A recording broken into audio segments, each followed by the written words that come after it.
Back in 1864, our people, the Navajo people, were nomadic people. They moved around a lot. Back in those days, people still lived in the old ways. A lot of warring against other tribes, a lot of raiding going on.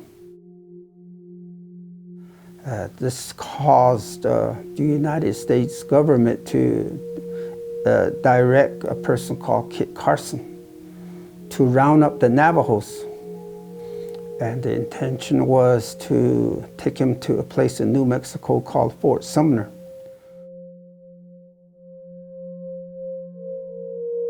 One of the ways that the soldiers, Kit Carson's men, managed to overcome and have the Navajo surrender was that they went all over the reservation, burning their cornfields.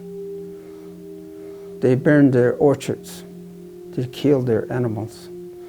They rounded up the horses and cows and the sheep, corralled them, and the Navajo watched as their animals were being shot and killed. So through starvation, that was the main way that the Navajos came to surrender. But they still had to walk.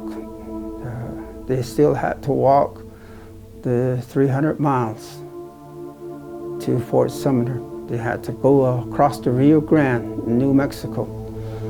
Those that were feeble, that were old, were left and they were shot on sight. Those that had little children, they starved.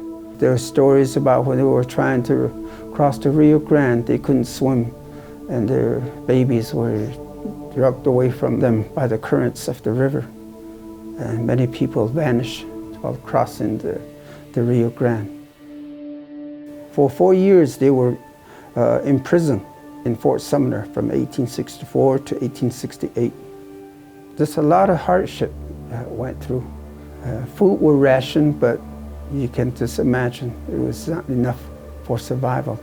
Many people died. The people that went to Fort Sumner, their lifestyle kind of got altered because of the integration with other Indian tribes that were rounded up with them. The Navajo people hid in these slot canyons where only they know where to hide. And they were never part of the roundup that happened back in those days. And they carried on their life.